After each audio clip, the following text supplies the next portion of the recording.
Assalamualaikum warahmatullahi wabarakatuh. Anak-anakku kelas 8 yang berbahagia, mudah-mudahan sudah mengikuti materi akidah akhlak ini. Kalian sudah sarapan, sudah makan pagi, semangat ya. Yang paling utama adalah jaga kesehatan, karena di saat pandemi COVID-19 ini kita betul-betul harus memperhatikan kesehatan kita. Imun kita harus kuat. Ya. Kalau tidak ada vitamin ya makan yang banyak, yang terlalu begadang, tidur secukupnya agar kita terus setiap hari bisa mengikuti pembelajaran jarak jauh ini atau daring. Ya, itu yang penting jaga kesehatan ya. Baik, untuk materi kali ini kita masih di bab 2 setelah kemarin kita mengadakan ulangan harian, walaupun masih ada yang belum ikut ya. Saya juga nggak tahu, ini belum ada laporan, apa karena ketiduran atau karena lupa atau mungkin nggak ada paket dan sebagainya. Jadi saya harap yang seperti itu, kalau memang tidak ada sama sekali, ya kamu harus lapor ke sekolah. Ya minimal orang tua yang paling penting mah ya ke sekolah. Tidak ada laporan. Jadi biar nanti sajalah, nanti saya kasih siapa-siapa sih yang tidak ikut ulangan. Kemudian walaupun ulangan di rumah juga semangat. Ini kadang-kadang jomplang terbalik. Yang bagus-bagus bisa dapat 100, yang jelek-jelek bisa dapat 20. Karena saya kemarin hanya memberikan 10 soal. Ya. 10 soal pilihan ganda semua lagi ya. Ini untuk akidah akhlak, mudah-mudahan ini nilainya bagus-bagus. Baik, saya langsung lanjut saja. Materi bab 2 ini tentang mukjizat, karomah, maunah dan irhas.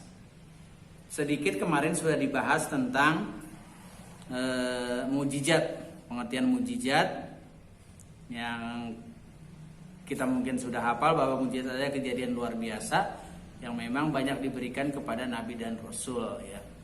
Pertama kita kenal ada Nabi Isa, Nabi Musa, Nabi Ibrahim, ya, kemudian Nabi Nuh, Nabi Muhammad SAW. Mukjizat itu ada yang kisah, ada yang hisiah. Ya, ada yang situ didengar, dirasakan, dilihat, ada juga yang tidak terdengar. Ya, ada yang keberadaannya tidak dapat dirasakan dan ditangkap oleh panca indera. Baik, yang tadi saya sebutkan nabi dan rasul yang diberikan mukjizat oleh Allah Subhanahu wa taala, kejadian yang sangat luar biasa yang mungkin nabi dan rasul aja tidak merasakan, nggak tahu itu apa. Padahal itu diberikan oleh Allah Subhanahu wa taala. Jadi rasul dan nabi merupakan manusia pilihan Allah yang mempunyai kepribadian mulia terhindar dari rusaknya akhlak.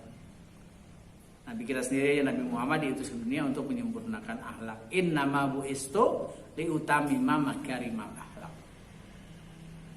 Lihat yang pertama Nabi Nuh alaihissalam. Nabi Nuh banyak dijelaskan dalam kitab suci Al-Quran. Kepribadiannya terhindar dari rusaknya akhlak yang umumnya merusak pada manusia. Semua nabi dan rasul di antaranya memiliki kesabaran, ketabahan dalam mengarungi untuk menyebarkan agama Allah. Ya harus sabar ketika itu ada cacian, makian, cemoohan, harus siap sabar. Nggak seperti kita ya manusia. Cuma kalian di kelas 8, waduh, sabarnya nggak pernah hilang. Diledek sedikit nggak sabar, ya. Katanya dibully, bukan dibully. Beda loh dibully dengan diledek, ya. Ya jangan disamakan. Kadang-kadang itu, Pak Guru saya selalu dibully, jadi saya nggak mau sekolah kayak ini. Ya. Makanya kalau ada apa-apa kan kamu ada wali kelas, tanyakan, ngobrol ke wali kelas, jangan diem aja. Jangan nanti salah persepsi padahal temennya nggak seperti itu. Tapi kalau yang nabi yang termasuk mukjizat itu, kejadian yang sangat luar biasa, itu memang dicemooh, dicaci maki, tapi dia dengan sabar, tabah menerima hal seperti itu karena itu adalah termasuk ujian dari Allah Subhanahu wa taala. Nah, jadi nabi yang seperti ini kan disebutnya ulul ajmi. Ulul ajmi. Yang pertama Nabi Nuh tadi ya. Dalam surat Nuh ayat 5 dan 6 Allah Subhanahu wa taala berfirman, Bismillahirrahmanirrahim. Qala rabbi inni da'autu qaumi lailan wa naharan falam yajidhum du'ai illa firara. Ya Tuhanku, sungguhnya aku telah menyeru kaumku siang dan malam, tapi seruan itu justru tidak menambah keimanan mereka. Justru mereka lari dari kebenaran. Jadi sudah berusaha Nabi Nuh untuk melaksanakan apa yang diperintahkan oleh Allah. Tapi kenyataannya malah kaumnya meninggalkannya. Nah ini kan harus sabar. Kalau bukan Nabi udah lari gitu, udah gak mau lagi. Sama kalau guru ustadz, kadang-kadang muridnya tambah sedikit tinggal. Ya harus itu. Walaupun dia datang duluan guru lah. Datang, ternyata muridnya baru 2, baru jam segini baru datang, harus sabar. Tetap diajarkan, jangan malah ditinggal atau ngambek. Udah saya nggak mengajar, udah saya di ruang guru aja. Itu nggak boleh begitu. Tetap karena ini tugas kita, tugas Bapak Ibu guru, tetap mengajarkan. Begitu juga kalian. Walaupun kalian benci sama Bapak Ibu gurunya, bukan berarti kalian harus tidak mau mengikuti pelajarannya. Yang penting cinta akan ilmu, ilmunya cintai. Kalau kamu sudah mencintai ilmu, insya Allah Allah juga akan memberikan rahmat hidayah kepada kamu sekalian. Jadi kamu juga akan mendapatkan ilmu yang bermanfaat. Kamu juga baca tiap hari doa kalau masih dulu belajar tatap muka ya, belajar sholat duha di masjid. Kan setiap pembimbing mengajarkan berdoa, Rabbi jidni ilman nafi'a wa amalan mutaqabbala wa fahman zakiyya. Iya, pemahaman yang pintar, ilmu ditambah.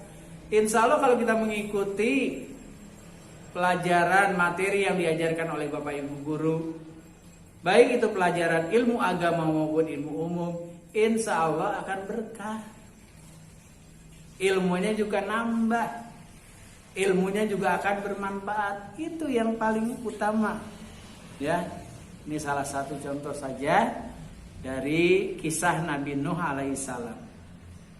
Jadi selama 950 tahun Nabi Nuh terus berusaha, bukannya mengikuti seruan, malah banyak yang meninggalkan ajaran dari Nabi Nuh alaihissalam.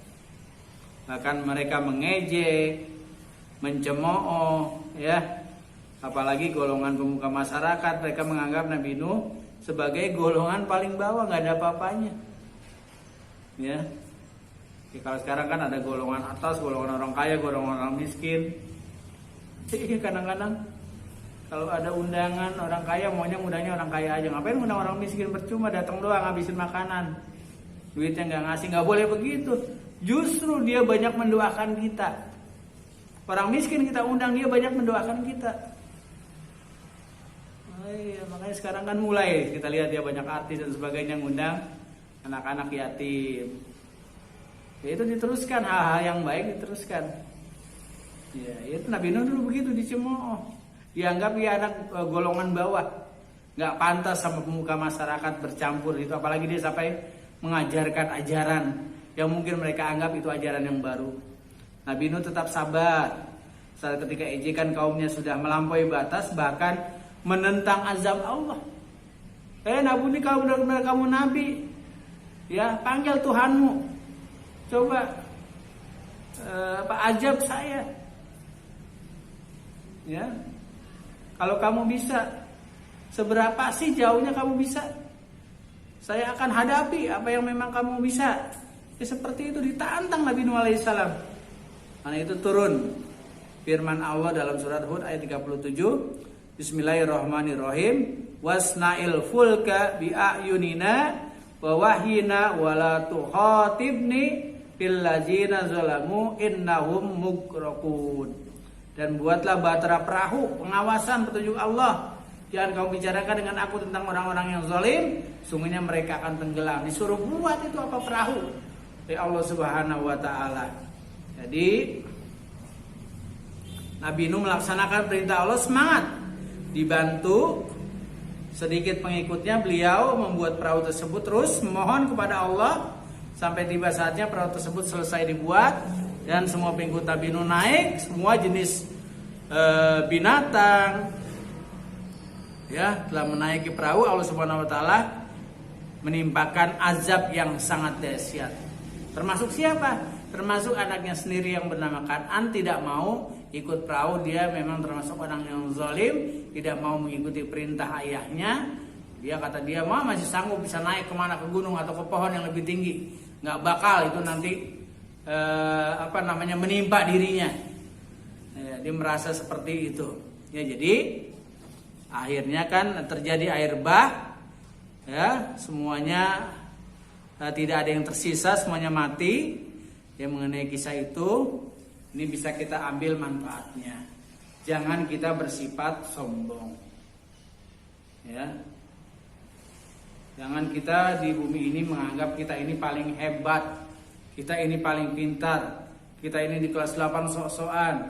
Nggak ada lagi yang seperti kamu dulu kelas 7 paling hebat, karena paling besar mungkin ya, paling kaya, paling ganteng, udah paling semua dah.